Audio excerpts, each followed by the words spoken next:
My whole life, all I ever wanted was a kitten. It was my 7th birthday.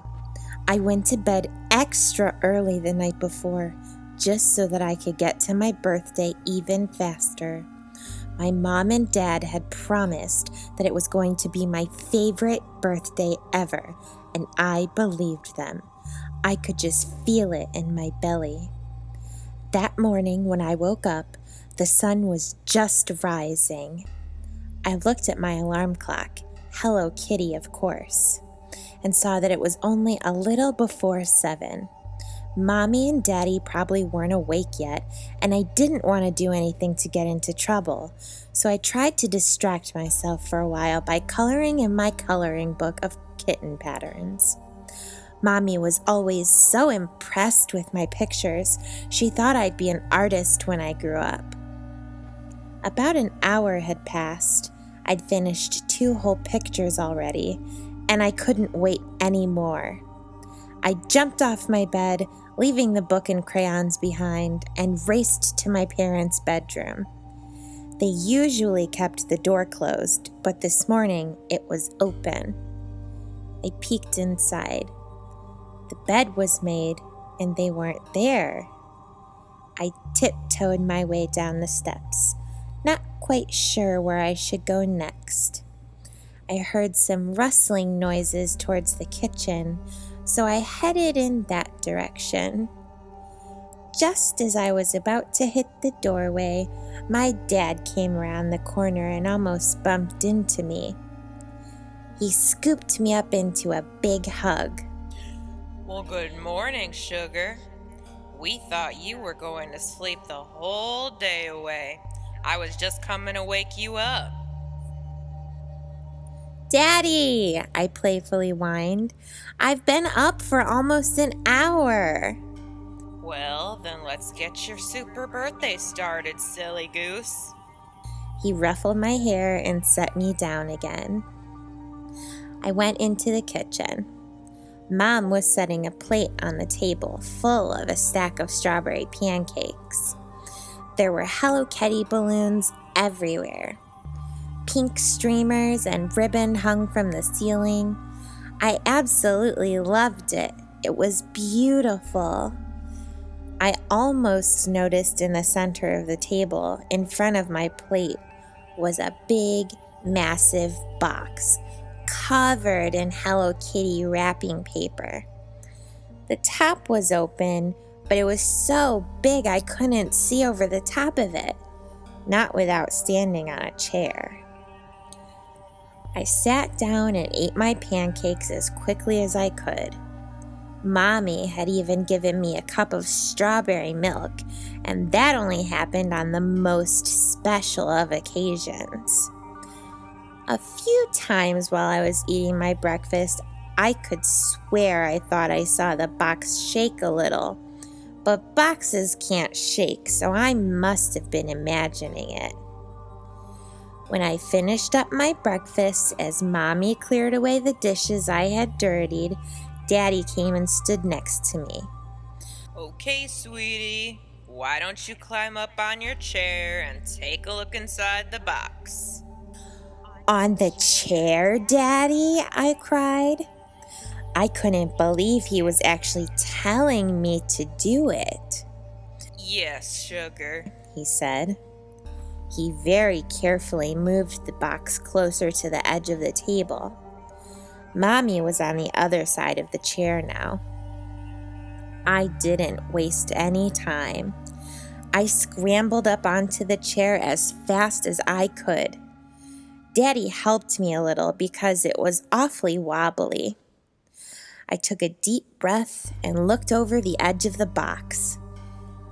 I couldn't believe my eyes. Inside was not 1, not 2, but 3 little kittens, fast asleep.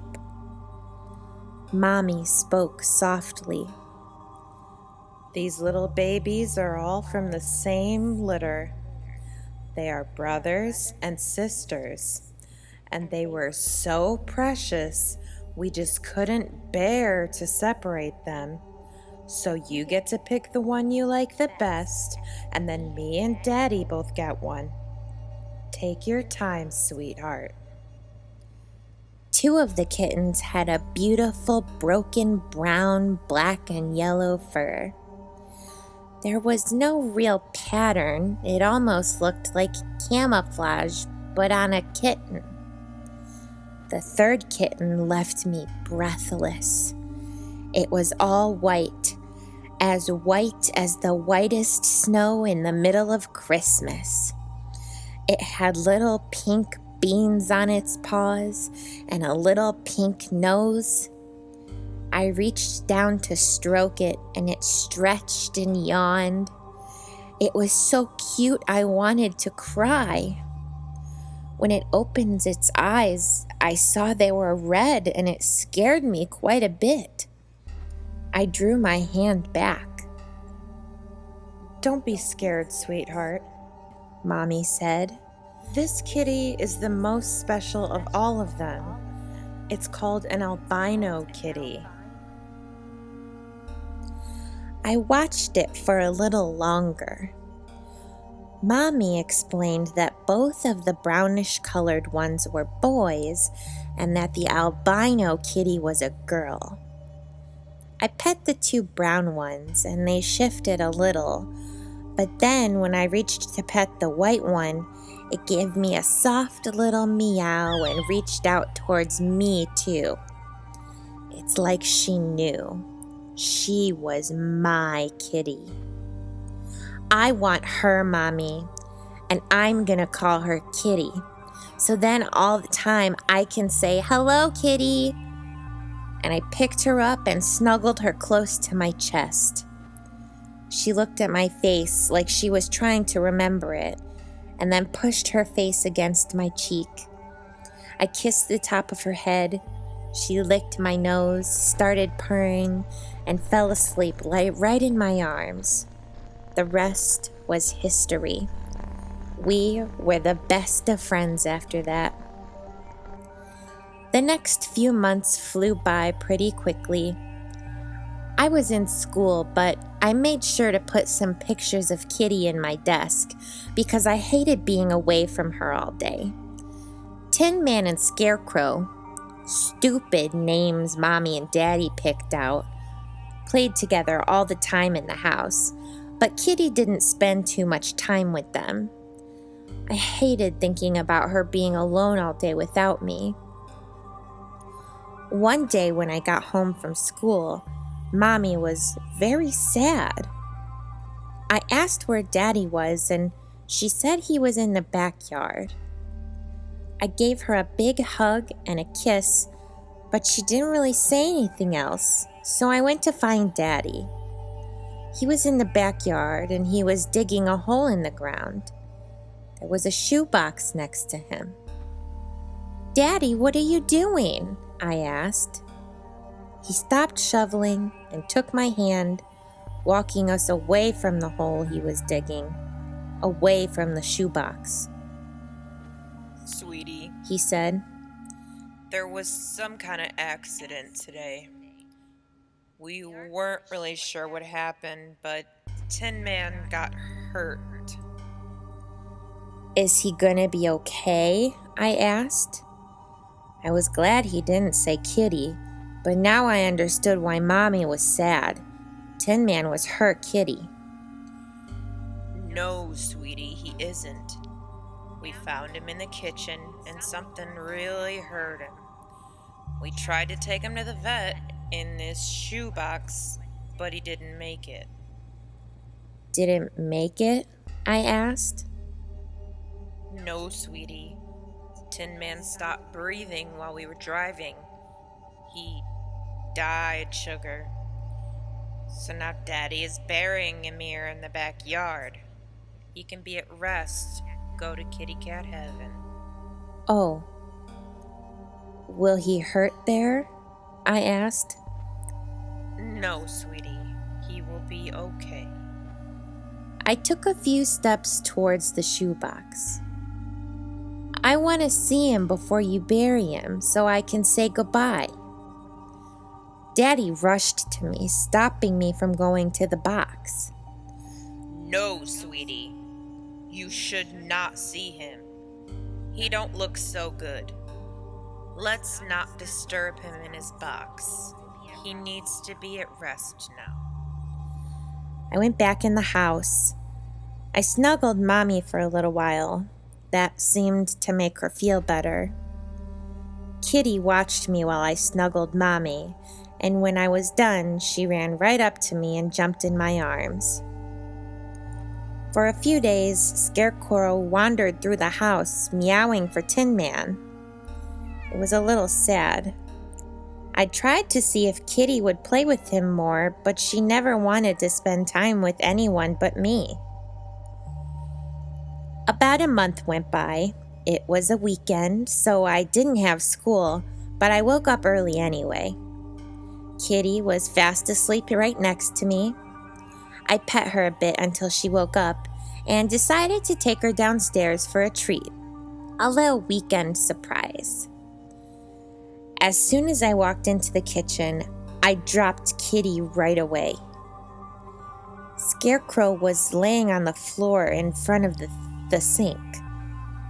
I thought he was asleep at first, but when I took a few steps forwards, I started crying and yelled for Daddy.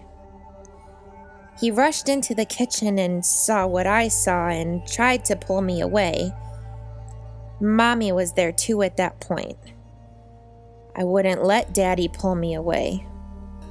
Scarecrow had a pool of blood underneath him, and his tummy and some other stuff was outside of his belly, laying on the floor in front of him. I threw up on the floor. Mommy picked me up and tore me out of the kitchen. Kitty followed. Daddy was rushing around the house getting a shoebox and cleaning supplies. By the time my crying had slowed down, he was halfway through digging the hole in the backyard. Mommy explained that that's how they found Tin Man too, so they knew Scarecrow wouldn't make it to the vets. I was scared the same thing would happen to Kitty now. Mommy promised nothing would happen to her. About a week went by. I was feeling okay. Kitty seemed fine, and Mommy and Daddy weren't really sad about Scarecrow, but they seemed awfully concerned about Kitty. They said I should try to spend more time with my friends and not her. I yelled at them. I got home from school and was walking up to the door when I heard an awful, loud meowing. I looked around and eventually I saw that Kitty was up in our tree. It was way too high off the ground for her to jump. I dropped my book bag and started climbing the tree to save her while I yelled for Mommy and Daddy. I got to the top of the tree and grabbed Kitty. She started purring right away. It took me a few minutes to realize that Mommy and Daddy were yelling at me that a fireman was on the way to get me out of the tree. They didn't have a ladder to rescue me. I didn't care if I had to wait. I had Kitty and Kitty was okay. It took an awful long while for the firemen to get us down. They kept telling me to put Kitty down. They promised they would get her, but I wouldn't let her go.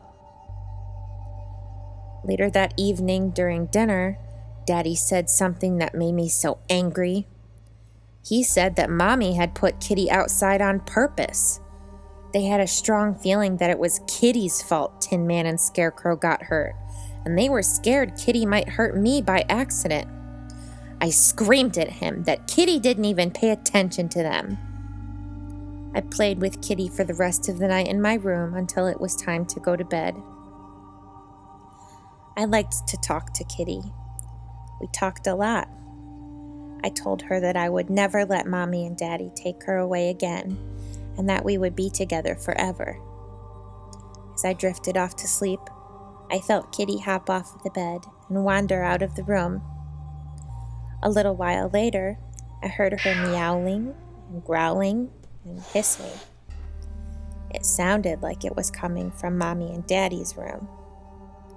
Then I heard Mommy and Daddy yelling like they were hurt for a long time. and then it was quiet. Kitty came back in my room a little while later and hopped on the bed. She started licking herself and purring. I pet her and felt something wet. When I looked at my hand, there was a little blood on it. I guess I'd be the one digging holes in the morning. But they wouldn't be shoebox sized. They'd be Mommy and Daddy sized. Now I'll never have to worry about them separating me and Kitty ever again.